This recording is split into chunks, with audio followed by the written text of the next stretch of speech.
want to have him, fine. I mean, life goes on. You know why? I can't. Because sagala okwe mumbize nagwamu. No, it's not. You deserve better. Waliwo scenario emwe. TV presenter omu rumor ya fuluma nti waliwo artist gwa dating. Bya Uganda top artist. Kakati nga waliwo Pikini eyanobe wa top artist. Kati Pikini eyanobe wa top artist nga yafumbirwa n'okufumbirwa walala. Not a TV presenter. No, how do you date my man? How do you date that man? I know. Seriously. TV presenter ali dating a top artist. Never ukana. Top artist yali dating. Yali dating some another artist. And TV presenter rumor just ne pan social media thing. Yes. Ku big eye. Oba Galaxy FM. Yes. Dia dating achi. Oli. Kati oli Pikini yanova yedda nawe. Kyokka yafumbirwa. I know. Nagamba lwaki. Ngengana wogamye My point is, wokera kumacha nofuna if my ex gets someone else, ngatali musako. Oli yali mukwano gwera. Ngatali musako nnyo bali bachali. Sikuinako buzibu. But maybe the way one. But if you're on my circle, yes. I don't want you to go through the same trauma je naitamu. Mbakutasa trauma je naitamu. Is that the real reason? Is that the real reason? Oh, you yes. Because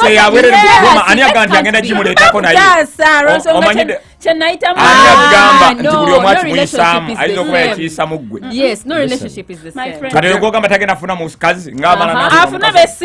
What scenario? Njagala scenario tujitunuliza amaso like tujiteke kesira omulenzi agenda mu kyalo asanga yo mukazi tata wa muleso mukazi amulemera kunamulemera. Now the woman knows what she's doing. She knows exactly. Yes, she knows what she's doing. Namulemerako nagamba ngenda na ku accusing her. Oba tonzije muze genda bagamba nti bado yagakola ki bagala kunkwata nateekawo embeera. And the same thing also happens to some girls. Let's say ditacho chabera ne tata oyo like in the same village, yeah? Oba mugezenga ku mukolo tata nateeka ko mwale embeera bwetyo omuwala nayindinga up nga givize in. Kati omuntu ali mu mbeera eyo gwe njagala tutunuulire essaawa zino.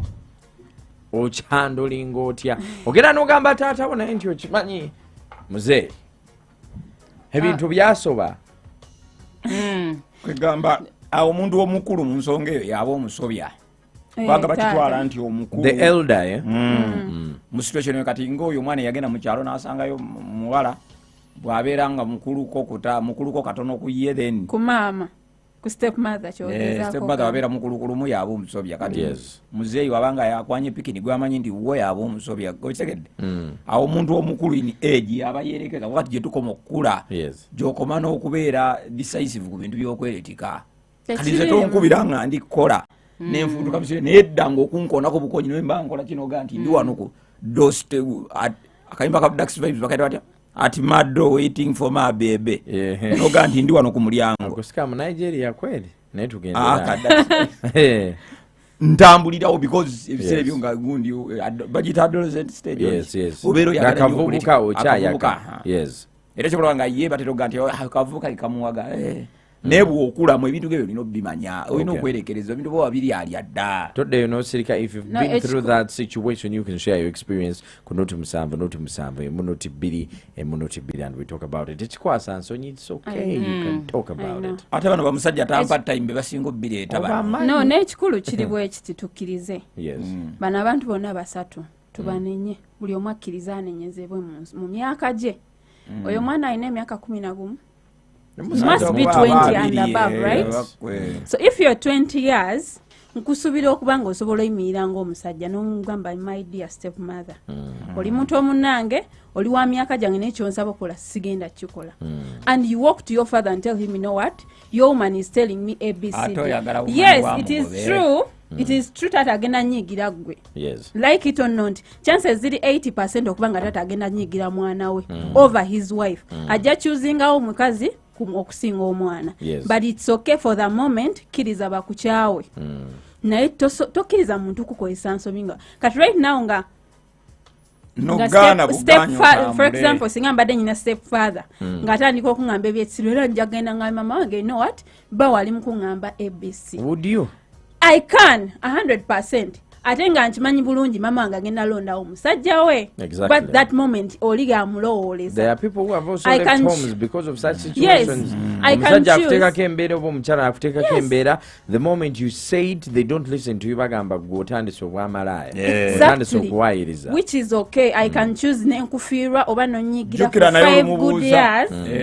Naye nga abantu abenzinga abo with time gwe kennyini ogenda kizula nti ono nno omukazi gwe nnyina.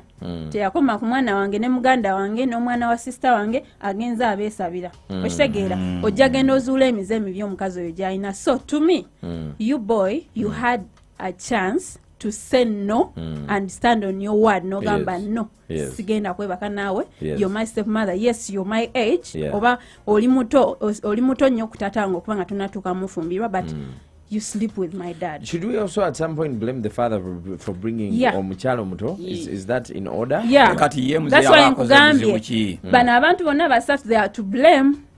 Taata simunenya lwakuwasa mukazi muto munenya lwakino nti ofunye omuwala omuto naye totaddewo boundaries wakati wa maama n'abaana enno owasiza omukazi ogina oyita abaana ono banyona obugamba ono ye mukyala wange n'omukyala munnyonnyola omugambe relationship yo wakati wo n'abaana bange maama n'abaana tolina kusukkawo. I don't expect you to hug my son because oli mwana wo si gwamuzaala okitegeera because the moment you hug bu feelings bugenda tandika okujja otandika owulirwa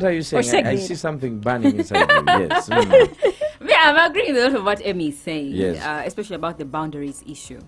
But I think that such things happen because of background relationship between the father and the children, the kind of home that you've grown up in, the background, the character of people itself. For instance, now in this instance, this is a boy. A boy is in a sexually active age. Exactly. He's being lured by an elderly woman who's probably attractive. Maybe she's not that old, but she's maybe slightly older than him, or but a young stepmom who has come into the home. Like Emmy said, there's no clear boundaries between, he just came, there was no formal introduction. You don't know, like there's no even, the father has not called for a family meeting and said, you people, my son, meet my wife. My wife, see my son. I have actually seen don't forget, two different he knows that this is my father's wife. Yes. He knows, but she's the one who is begging. Yes, she's the one who's begging, and it's very easy for a young boy to be exploited, especially in a sexually active stage, who has grown up in a certain background where they don't have certain values. Like they'll say, anyway, I can't do this, and you won't find out. You will feel guilty, but then life can go on. Yes.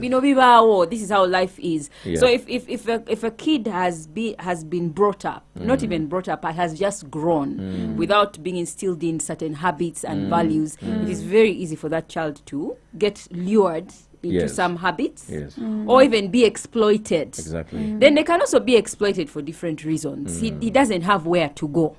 For instance, against the muchalo, the only place he can have refuge in is home. So he's going to be stuck between a hard place and a rock. Exactly. The relationship between him and his father, like Henry, we've talked about this several times. Parents should cultivate a good relationship with their children. That if I come to you and told you that this and this is happening, you believe me and not take it personally. I have an incident, but I'm not going to mention the names. Actual names or even the relationship that I have with these people. But this is a girl who is staying in a place, and the husband, women know habits of their husbands. Osaja wange mwenzi, he can easily do it. My sister, he will call my maid, my friend, everything. So this one is like her auntie. Okay. So the auntie staying with her auntie trusts her husband around this girl. So the girl is always there. All of a sudden, he starts behaving in a queer way, in a weird way. Whenever the auntie goes for work, the man says, today I'm not going to work. Let me stay around. But the woman, in her mind, is already sensing, as a woman, as the mother, as the wife, she knows that this man is up to something. So he's like, anyway, if the girl gives in, I have no choice. But the girl is related to the woman. So she continues. She continues with her habits of, let me go for work, the girl stays home, the man stays home, and then he starts his habits of, vibing this girl. So at a certain point he comes and he wants to get physical with her, and she refuses and runs away. Then later she comes up and tells the sister or the auntie that auntie, this and this happened to me. The auntie just broke down in tears. Exactly. She said, I saw this coming, because I know that man has this character. And by the way, it has happened with someone even close to me. And I could not help it. I couldn't avoid it. I've invited people into my house, and this has happened. So sometimes women know when the man has certain habits. Listen, abasajja 94% kino nkibabuusira mu abeesudiyo mbu musajja wange simanyi takola bwati tolinawo ojja kuleeta kiwuluma amademu otakyazeeko bantu as we're going for a break, thank you for the messages nziraba zijja as we go for the break. Ditacha, let's say you are married to Pamela. Pamela ayinayo mwana wa muganda we ali akuzeeko 2017 naye nga bambi talina wakulaga, probably mama wali kukyeyo nga Pamela alina okukola ki omulabirira ne bamuleeta ewuwo mu makaago nga gw'omuliisa gw'omusuza nga she's all responsibility. What do they call that word? Kyonna kikibiriita atiribiita 2020 alinga bongo gwe ng'omusajja kuleetedde kirabo. Okay, we're going to take a quick break. If you have gone through such a situation, if you know somebody, or if it has happened to you as a person, share on 0707102102 the red seat to vow. This is no ordinary discussion. This is the red seat. Mid-morning to Kone. Okuva mu mwaka 2017 Numida esobodde okukola ssente eri banna bizinesi abasukka emitwalo 600. Tubeerawo naawe okulaba nti bizinesi ye ekulaakulana nga tetukuwadde buzibu wadde ng'abawuza beesigika mu Uganda yonna. Tukuwola ssente okutuukirira ku miliyoni 2 eza Uganda okutali bukwakkulizo mu ssaawa 24 nga tukuyisiza mu bwangu. Tukuwa obuyambi bwonna bw'oyagala mu budde bw'obwetaagiramu. Numida efuba nnyo okulaba nti yanguyiza bakasitoma baayo mu ngeri yeesigika. Numida nyanguyiza okugaziya bizinesi yange. Neesiga Numida okunnyambako ku nkulakulana ya bizinesi yange. Yogirako naffe olwaleero tukubire ku nooti 8 100 oba downloadinga app ya Numida ku Google Play Store. Numida yeesigika bizinesi ezisukka emitwalo 600. Kahaso kali important naye kahit kali sensitive and more stiff. Naye teri kuziza, the hustle goes on. Kasita obeera ne code okategedde. Code ya Sprite. In this hot weather, Sprite, heat happens, cool down. Abato, leero tugenda kubala. Emu. Bili. Satu. Inya. Tano. Nyumirwa engeri empya 5 ez'okwagala omwana wo. Woweeza era okuma olususu lw'omwana wo ng'okozesa enkola empya 5. Movit Baby Jelly Original okukuza omwana wo. Movit Baby Jelly Aloe Vera okukuma olususu lwa shibubu wo. Movit Baby Jelly Cocoa Butter okubudaabuda pinku wo. Akawawa ka Movit Baby Jelly akasaamusaamu okukakanya omwana w'omuto. Ne Movit Baby Jelly Avocado okugonza olususu lwa bujubuju. Bisange mu maduuka gonna agakuli okumpi. Movit Baby Jelly okwekakasa kw'olunaku lwonna. Pikipiki empya ensukulumu ekika kya Honda S 1010 egobye bumale wano mu Uganda. Pikipiki n'antamegwa ku lukalu lwa Africa. Enywa y'amafuta ntono ddala y'ekyasinze nga tekinologiya waayo wa mu Japan. Honda S 1010 mpangazi ate mwattu ekuwa essanyu mu lugendo lwo. Yesinga amaanyi mu pikipiki zonna. Kwata obukadde bwonna mu emitwalo 9 eza Uganda oba gifune ku kibanja mpola. Tukuweerako garanti ya myaka 2 ne service ku bwereere ng'emala kilomita 8. Tusange mu ndeba maso ga Equity Bank. Otukubireko ku simu yaffe namba noti 7 Dear parent, imagine winning school fees for a whole year. Just pay for your school fees using Momo. Dial *165*80#. Select school pay school fees and stand a chance to be among our lucky winners. Terms and conditions apply. MTN. Together we're unstoppable. Olunaku lwa Ssekukkulu lubeerayo buli mwaka naye era tutuuka tetwetegese. Wabula waliwo abantu abo be baateekawo okututegekera ne batuteekamu amanzaali ne batuteekamu empombo kwegamba ne tutuuka Christmas nga ffenna tuvimbyemu. Christmas season eno kagwirawo ekuwadde Christmas bonanza. Bw'okuba beeti yo nga ssaawa 4 ez'okumakya tezinnawera ogenda kuba weefunira beeti endala ey'obwereere gy'osobola okukozesa mu lunaku olwo. Bakuwaneko kati ku Airtel ku *855*5*3*2# ugende ku namba 8 weewandiise ku MTN *4*4*6*4# ugende ku namba 8 weewandiise wabakubireko ku 0326333050 MTN oba 0200401009 Airtel. Kagwirawo bit simple. They say blood is thicker than water. We are back, guys. We are back to nembozi zaffe wano off air. Omuganda unakwagalira omusajja Henry aba alonze musajja oba olonzewo omusajja alonze oba oluganda luba luwedde mukwano. The way I cannot sleep with my sister's ex or boyfriend. I want you to respect their boundaries. Tokkirizibwa kwebaka na musajja wange. Bananga abasajja baba baweddeyo ku nsi. I really beg to disagree. No. Because my sister slept with my man. This is a man who is going to come and go. Yes. I agree. I cannot hate my sister because she slept with a man. Okay. Do you know why? Yeah. Do you know why I can hate her? 100%. You have a right to say no. There are a million men out there you can find and sleep with. Why my man? That means tofude relationship yange nga muganda. But you're forgetting it takes two to tango. You get it? Omusajja naye abakiriza.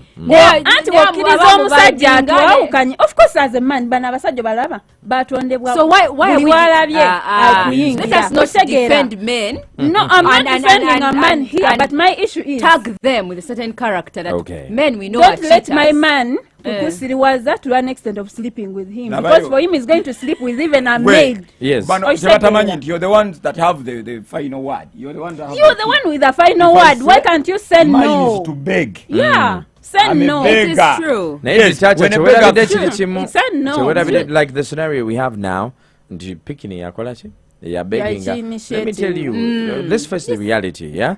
Emmy oyinza oba oyina omusajja nga Pamela sister Pamela naye yeeteega omusajja wo paka kumujasa asembayo omusajja naye n'atuuka nga takyasobola kyebera and there's this unnecessarily being close. Musimanyi she's my sister's man. You can come sleep, move in your patra, in your towel. Ate tugende, he's going on a trip, you're at work, ate mbu tugende fena mu kyalo. She's the one who is marking my territory for me. Let me get your feedback on 0707102102. Tebuli ku musajja tukkirize omuwala akkiriza nti atali musajja bitambula bulungi. Ngono tategedde. Nebwategedde omusajja ku making sure nti tebakwata. Bisigala bintu bisigala bitambula. Gwe omusajja olina obwongo obutola n'ogamba kisigale wano. I had a confession. But I had the weirdest confession. I think this is like 6 months ago. You know how you have your maid of honor? Gachariwo, yeah? Yeah. This guy on a wedding, yaina maid of honor, but onomuwala yene maid of honor we. Yeah. How can I put this? Maid of honor bawe for a while before, even on the day of the wedding. Yakona ngabimanyi. No, like maid of honor ngakimanyi nti nze nono tweyitamu. Nembabuulire ekintu ekyasinza okubeera n'enkwe ku nsi kuno kyekitonde ekikazi. Who does that? Katika Henry labayonza omuntu gwennenya ku bintu by'okwereetika. Yale ninga government yale tiso omwana omuntu ataweza yaka 18 above 18 nenze sirina muntu gwennenya nti yale both of them are to blame. Yale tse ati wange sibanyono kyaliwa kubanga ebintu byokoletika mbikoleddemu nange abantu bangi baleka tebamanyi meaning ya friendship, tebamanyi how important it is to have a friend, because how can you sleep with your friend's man? Abasajja baba let's get some feedback. Kuno tumsave munotibiri eating from the same plate with yes, good afternoon. Yeah, I think I'm one of those kids that they born with the family member. My mother born me with my brother. But is a step brother, something like that. And even because me, I hear rumors, even my father hates me a lot, say, how can you produce a child? Bambi, I hear you. Not to Musav, Mono Tibiri, Mboze Vade Chagana Maso. Amanya Gang Kangalaki, the situation I didn't give at them. Oh, tekyali wange yagendetera okudibamu kati yalinga square twali tulina nniga waffe nga yawasa ng'awasizza omukazi amulenzi kati omukazi ne bajja ne bafunamu obutakkaanya n'oyo mukwano gwaffe nniga waffe ne babeerawo awo omusajja nga basula mu nnyumba yemu naye ng'omusajja talina kyakola ekiro ate ng'omanya abakazi omukazi yatuuka ekiseera nga ebbugumu lisussa ayagala kati nga niga wange yokera kumacha nenkola nga tusula mu nyumba yemu neniga wange kera kumacha nayitamu byena nepitamu byange katukomawo kawezi nga tusasula mwezi guba gweddeko ne tusasula katukunganya kati omuniga nzijawo olunaku lwali lwa Sunday nzijukira kali kawungezi nali sindiwaka akasaagi nze zikuyirirwa ng'akomawo ngamba okimanyi niga girlfriend wa mukazi wa kyali waffe abadde agamba kino nebekitino nga naawe olimba nagamba nze ndabyeko ayagala tumuletika effenga ngamba nze siwa kuletika muntu nga naawe omuletika ate olwekitegedde nti niga mukwano gwo amanyi oba kyali wanga nimba firimu egwetya wayitawo ennaku nga 2 nga mukazi enyininyini yesitukira ng'ajja ng'ajja ng'atandika okunkwatirira tandika okunkola ki wamusonyiwa namugamba asooka olindemu ng'omanyi abakazi omanyi abakazi nali ngudde mu kateeyo tandika okuntiisatiisa ngagamba gundi ngenda mugamba kibira n'omusajja naye yali alabanga waliwo ekitagenda bulungi mu maani waliwo abagaana bonna tebalinga gwe ditacha. There are people that still have values and principles. Ku bintu ebyo sinenya muntu sitaani ali wantu. But you see also where the man is partly to blame. Yes. If you're a man and you bring in a young woman who is also sexually active, better know your role as that man and don't leave her starving.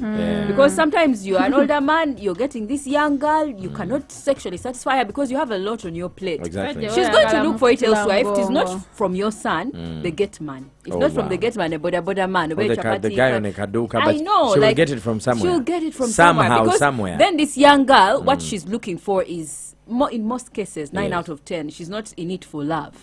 She's in it for security, stability. Yes. But it's not, you know. Even just that attention that an older man would give her, even if it's not the real actual sexual attention, but just the attention he will give her, the gifts he buys her, the way he loves her, she's in it for that. So if you cannot satisfy her sexual needs, then don't bring her in, especially if you know you have sons who are grown and you're living in the same space with them. And if you have if you're a girl and you really want to settle, don't go for an old man. Yeah. What if you're in love with an old man? Tosobola kunga nti oyagala omusajja omukadde nga atuuse okuzaala omusajja w'emyaka gya. If it's possible, then bear with. Kyakuwa kisiime. Manya nti wayagala ekitegera manya nti gwe nayagala. Zanya okubanga I love Itacha wa myaka 6 ate nengenda omwana w'emyaka. Mairungi eaters. We choose wisely. Non-stop. We are talking about biological factors vis-a-vis character. Yeah. you can only take so much of you know, character because your biological needs. Don't ignore the biological level. Why do you go for an old man? Then you go for someone who can satisfy you. But these are facts. Leave money alone, because sometimes you know how many men have their men in Somalia. Natasha is being morally upright. Men are in Somalia and the woman has stayed for 6 months. Yeah. So how do they go and rape? It's very possible that there are women who will stay for 1 year and still be faithful. Yeah. Exactly. Because they are going just beyond. They're controlling themselves, their emotions. They are having respect for their marriage and for their relationship, whatever they are committed to. But then there is women who actually can't control it, or are in places for different reasons. Those are to blame. If they're in places for different reasons, those are the factors that will lead her to lure other guys, younger guys, over available men, to do what you if you want a 3 hours action, go and marry a 23-year-old boy. But you're now going for doctor somebody. Kubanga doctor somebody is going to put you in a big house, which is okay. Then bear with a little. He can give you, buy you land, your mother land in the village. So we sacrifice one thing to achieve the other. You cannot say I'll get a man who has money at the same time knows you can satisfy me. It's just like you guys. There's no fool as a woman who says I'm in love with an old man whom I know is old, but still he's not. There's no fool as a woman who says I'm in love with an old man. Let me have one at a time. But I expect him first land to have the same type of sex as a young boy would do. How are you going to do? Are you a creator? Now, how are you going to overturn such factors? Now this is where is biological, not even reversed. Somebody is old. This is where people have to accept facts. This is a fact that is happening. 9 out of 10 times when a young girl gets into a man, he knows this man is not even going to satisfy. Even you in your mind as a man, you will have those thoughts that, is this woman really faithful to me? Am I the only one that satisfies her? So what does she want? When I go with, you know she has other reasons that she's with you. Let her stop on those reasons. Then Pam, my point is, for young boys with the pretext, and you see why she's hunting for the young boys? She's not doing it openly. She's doing it stealthily, which means she's cheating on you. Okay, Ms. Pala, what are you saying? That's my point. Detach and Pam Pulo. Amy, what are you saying? If you're a young woman and you go for a 60-year-old man, you very well know that this guy cannot satisfy me. Get a dildo if you can. Satisfy yourself. Yes, then going for a young man. First of all, olesewa abasajja ab'emyaka gyo abalina obusente obusobola okubeeza beezaawo okitegeera unogenda n'omugaga ng'okimanyi bulungi this man is not going to satisfy me. So kiriza n'ekyoyina ekitono, don't be here and there. Tosobola beera n'amagulu here and there. Njagala bazzaayo to the core principles on lwaki tugenda mu relationships zino. A woman goes in a relationship looking for stability, security, provision, protection byabanoonya. So abakyala abasinga oba abawala abasinga in most cases tebakirinamu buzibu kubeera na musajja if they feel like that man can be that. So unfortunately, nga bwe tubagamba wano bulijjo nti in a certain age bracket of men, unless you are born rich, financial colloquio eba tennaba kuyimirira bulungi okulabirira omwana w'abendi ne family. Abaana abamu abawala baagala nnyo soft landing. Nti sigenda kujja ate neezimbe naawe ate nga waliwo omusajja olwedde abiina ennyumba agimpa buli kimu kyenjagala bizinesi agenda kunteerawo azimbire maama mu kyalo. So lwaki mba ngenda bonaabona n'ono gwe ngenda okwezimba naye ate n'omutima gwe guba gumugamba nti ono omuntu omulenzi gw'ogenda okwezimba naye toyina garanti. Byonna tukkiriza Henry ekituluma kutuuka eyo ate natandika okuvevenga mbw ate am not satisfied sexually. You knew what you wanted. You wanted a man who has a house, a man who has money. Then why are you complaining over something that you know? No, I'm not complaining. We are saying that those are some of the reasons that lead to this incident. I don't want such a woman to give it as a reason. Then Henry, but just as me, I can say a man says, I'm dating other girls just because I dated this old woman, because they are boys who date old women, and she cannot give you the same because of other. So you've gone there knowing this is an old woman. I was watching an interview of Nick Cannon Then talking why are about you Mariah. complaining? Yes. And yes. you're not Why are you complaining. giving it as a- You're Why are not you complaining, but you're finding where you lose- you're finding Abayo. ways of satisfying your Auntie other Abayo. elsewhere, and that's what is If you happening. don't advise You guys. them, they lose it all. Many Detachment. girls have lost even their life. Yeah, because of that. Because that Because- old man because you're is so looking for jealous of satisfaction. you. Okay. He finds you running around with young boys. So No, instead of commit- losing my life, nga ngezaako playing here Or and playing there, you even I'll lose your sit life. this old man down. Mugambe mkwano, you're not satisfying me. Let me walk in No, peace. not walking in peace. To finding a solution to this. Yeah. What can Get it. Otegera tugenda kola Get tutya? it. Can the dildo do it? Okay, guys, hold that thought. Let me get some Let's say feedback. Chigambo VIP Kunoti Kibo. musanvu, noti musanvu. People not Emu know, noti like, bidi, VIP emu Kibo. noti bidi. Eating from the same plate with your family member, probably your parent, your brother. Who is to blame and what causes this? Has it happened to you before? Wakola otya. Kunoti musanvu, noti musanvu. Emu noti bidi, emu noti bidi. The Red Seat. This is Galaxy. Galaxy FM. On a Red Dragon Kazikuba. Where me come from dede. Let them know. Mwana. Kyemulina okumanya ekintu kimu mwenna abakazi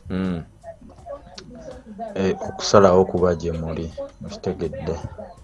Mwana mweyisiza ddala bubi, muyina empisa embi. Empisa embi, ezo mpisa mbi ekisembayo. You know? Okitegedde. Okusalawo kujja oligwa ogamba nti yes or no. Okitegedde. Olina bbaawo. Olina gayi waakwagala. Okitegedde. Nkufunye nkweyagalira, nfaayo nfuba n'engwe walungi n'ewabi. Okitegedde. Ndabe ng'osanyuka, ndabe ng'ofuna kye twagala, ndabe nga tubaawo, ndabe nga mu buli mbeera yonna. You know? Naye mweyisa bubi mwana. Bambi. Galaxy. Good afternoon, ladies and gentlemen. Yes, genda kwatula amanya babuuza omu ku omu naye kampisaawo mu wompimpi. Mwebale kuleeta eno ensonga. I remember it was 2014 to 15. There is a sister of mine. They were wedding with her husband. But this husband of hers, let me use English. But this husband of hers, yes. Can you imagine? I was there, maid on the wedding, but Yes. Guess what, Mr. Henry? This guy was an Arandi. My sister, she's a Sudanese. But let me tell you, my sister was beautiful than me, even if she doesn't have a makeup. Nga she's so nga bw'okiwulira. Naye nze I don't deal with makeups even on my wedding. That's because I know makeup. Naye nga ono guy yatandika okuneegomba nga balina abaana babiri ne mugamba naye gwe are you mad? Sister wange ye muto wange nze mukulu waddako nze mugamba are you mad? How can you love me when you have a wife with 2 kids? Can you imagine? Yes. Mwana gwe I blocked this guy. Guy era kubanga yaliwo sister eka wano, nze yali sister we wano nga teri asobola muyamba naye twagenda mu ddwaliro era nze yabayamba like ngali maternity leave, the pain I was near her, nze ayinaswala naye ampitanemugamba oli musiru omusajja namuviramu oluyi nemugamba nyamba. Wow. Galaxy. Gavane ukababiri abasembayo. Hey, Mr. Henry Detach and the beautiful ladies. Hope you're fine. If it is family, I speak. Nemuncha wanayenga mbabulide. Nga nkubulide. Nemunyigira for that time nayenga mtegede nemwesotinga. Yes. But then, if it is friend, mikwano, sikugana nkuleka n'otomera bibyo kozo olwonda byengomanyiko biki byempise. This is Galaxy. Thank you, peace. Galaxy. Yes. Sarah. Chenjagala okugamba cheating tekyakola mawulire. Kyomanya any relationship, any perfect relationship out there enokubaamu kiyambi. Kiyambi, whether it's your sister, whether it's not your sister, it's still cheating. Olira. kati awo nze kyeŋŋamba advising people kati tewali kyali muntu aleka musajja just because mbu omusajja yebasa n'omuntu omulala nedda so nga musirise wulira baagala kujja kulimba ku mpero bo bagenda muleke just because yebasena kujja kulifera no sisobola muleta sisobola okitegedde what have you done set boundaries kola ekiddako gwe abafere baagala kujja kufera mu owaye mutubuulire omusajja akamunonyeza engalo you can't leave your man because you cheated. Well, she can't simply because the man slept with the sister. If it is consistent, yes, then there's a problem. You How have to walk exactly? away because there are certain things that you cannot deal with over time. Yes. If it is consistent, because there are reasons why maybe I went for safari for 5 days and probably you know, 5 days or maybe a month or something, or there was a circumstance maybe where women can probably get a softer spot for a man who has cheated. Maybe she's just been she's just given birth and it's spanning a 6 month period and she cannot really satisfy the man. Yes. If your man cheats when you're pregnant, when you've just delivered, it's okay. You cannot have no problem with that because I know you can't wait for those months. No, it's not that I don't have a problem, but I can understand. You understand the circumstances. If he cheats and you're okay, you're not even you have 2 kids, you find him cheating. Let me tell you guys, ngapa mwada gamba. If you cheat once, nenkwata ne wetonda blah blah mwetondanga ne mtulimba I can be like, okay baby, nkusonye. Nyo I don't cheat in the maid. Okwanye mukwano gwange luli okwanye omwala wo supermarket bakusanze muganda ngo mutaze nayo omuli busy. I know, like that's disrespectful. But then some people Bambi are not in positions of, and I'm not saying this proudly, but just embeera webateeka nti emisipalo ina mutoowo olina omusajja akusingako obukulu naye mutoowo tali wala nnyo naawe okitegeera omusinga emyaka nga3 naye okitegeera like naye akuze se ne mujja mwena nosanga ate ewa mami si birungi ng'alina okujja n'abeerako nabo probably asoma akyali ku campus final years oba ebintu bye bigotaanye okitegeera najja n'abeerako ko naawaawo. And it also happens a lot to our brothers and sisters abagenda ku kyeyo nti olina ditacha mubeeranga bweru kati Pamela muganda wazze naye agenda sooka beerawa sooka beera wammwe nga weetongola nga wanoonya akalimu n'owulira embaga okitegeera. So and then some situations happen omusajja alina amaanyi over your life. Ennyumba gy'obeeramu ya musajja, business gy'okolamu ya musajja, maama we ennyumba gy'abeeramu ya musajja. Muganda wazze n'akugamba nti musajja wo has eaten me. What do you do? You come when they have already eaten you. Why did you tell me after eating it? Yeah. No. Confession. No, but you get my point. Like you're in a situation where you have nowhere to go. Yeah. And you say, Tata, just eat. You don't have to wait to be eaten. Tell me omusajja atandise okumalako emirembe. Then no, I'll find a solution for you. What solution are you going to find? I'll send it to my friend's place. Wini nyambako sister nga bereke okumala omwezi nga wentetekanya.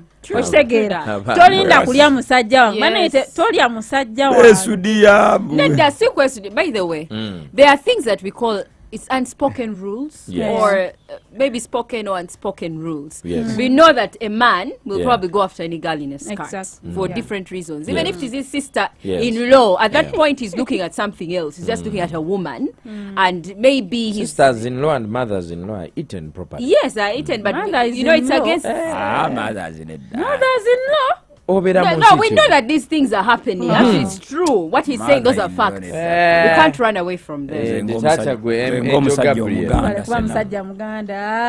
omuganda sennabulya naye bano kuba iniro bano. Yes, Pamela, as we conclude. Yeah, so for me, I'm saying that much as those are unspoken rules, like you cannot cross certain lines as a guy, and as a chick, you also can't cross certain lines. Just out of self-respect, discipline, like there are certain boundaries you say, Wano sisalawo, just out of respect. This is my father. I cannot go for his woman. And if I feel I'm in a position where I cannot help it, if I have a place to go and seek refuge, if I know I do not have such an open relationship with you, because some people are too jealous that even if you told them the truth, they will instead harm you or cause you more problems. So if you know that the person that you want to approach with such an incident is not that friendly or will not believe you or be receptive, please just pull away. If you have got the temptation and it has happened like that boy, he has already done the deed. Don't do it again. Because it's very tempting. Because once you've done something, it's like you've opened the door for another opportunity to come up, and it becomes normal. Don't do it again. Figure out a way that if you can't speak to your dad, just walk away from that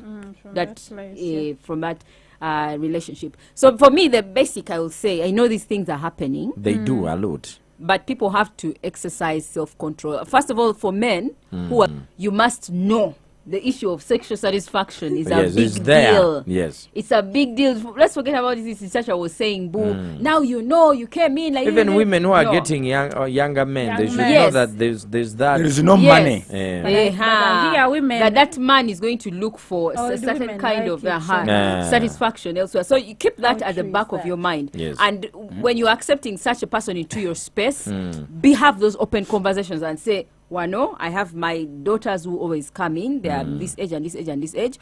I have my sons. I have a friend who has an auntie who usually used to date younger guys. And whenever she would have these young guys, she would be straight with him in front of her daughters. And she would say, but my daughters are no-go area. I am with you in this. But these girls, don't touch them. Don't even think about don't touch them. So she's going to have that open conversation even in front of the girls.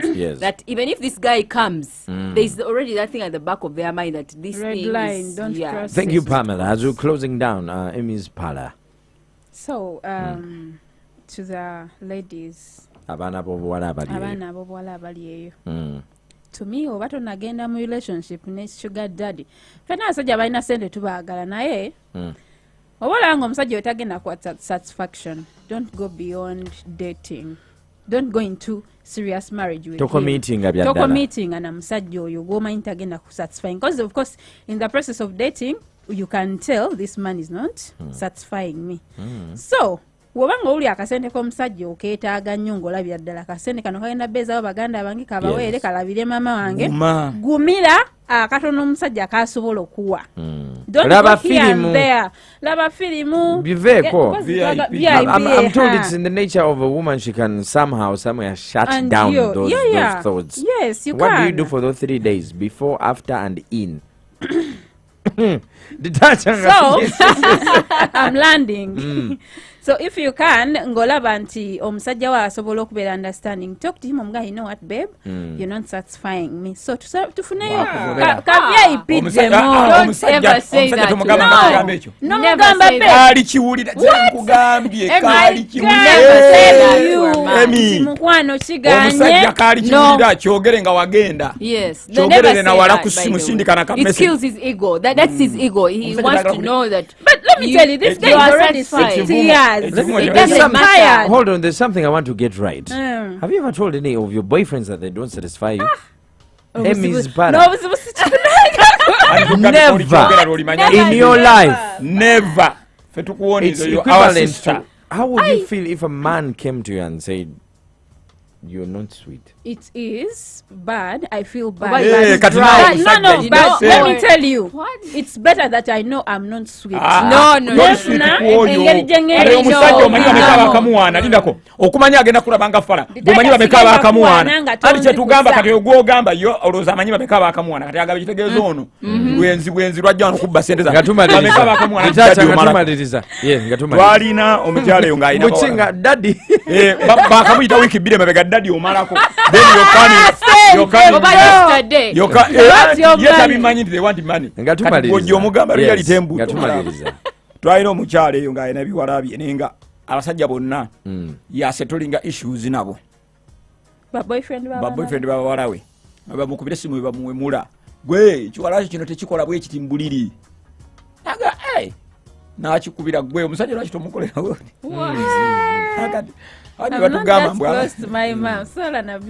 kati waliwo wamama nga bali bwe batyo nga maama we amanya kati yo maama wo mwangu wagamba nti omusajja we yankwanye n'amuwalabula otegera because mulina interaction yeyo okumukumo kati nze muzeeyi wange nga nkyali mutoto taawo teenage age nga benkwana akawala bane bamugamba nti Richard alina akawala ebaali bampitanga Richard wakwana lyejjako nga jana nga nti mutaka gwe bangayo gira boti bajja kusiba gwe tegedde nga mwogera nga twogera open communication gwe nakula mba nsobola omubuulira nti sinoga pikini woyo nga ate ali kuŋŋamba dirwapu yepana okitegedde kyagala nkiretikire bwereere so it depends interaction je bulina nani ne muzadde wo ne kazende kati bebanga ye ne yabasajja abedda nga mukanga otandika otya okweriranya mukazi wo ku muzeeyi wo gwomanyi nti tasalika ko musale okitegeera ankati yatekawo boundaries nze simanyi we shall continue this conversation but unfortunately we have people who have no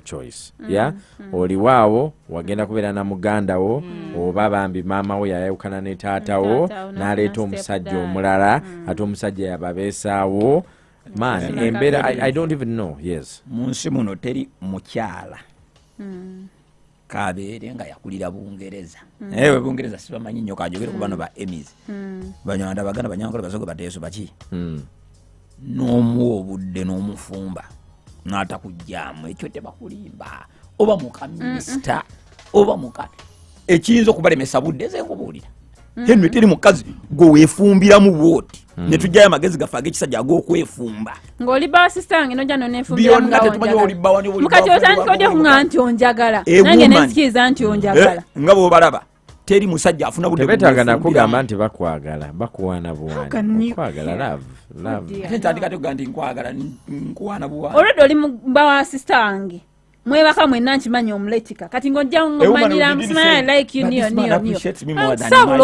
don't know why women like that thing. You want what your friend has or you want what your sister has and you that's why I can never eat where my friend eats. Exactly that's wrong. That's why I can never eat where you eat. I can never eat where Winnie eats. The Red Seat, Mid Morning to Kone, every Wednesday, sawa mukaaga to 1 p.m.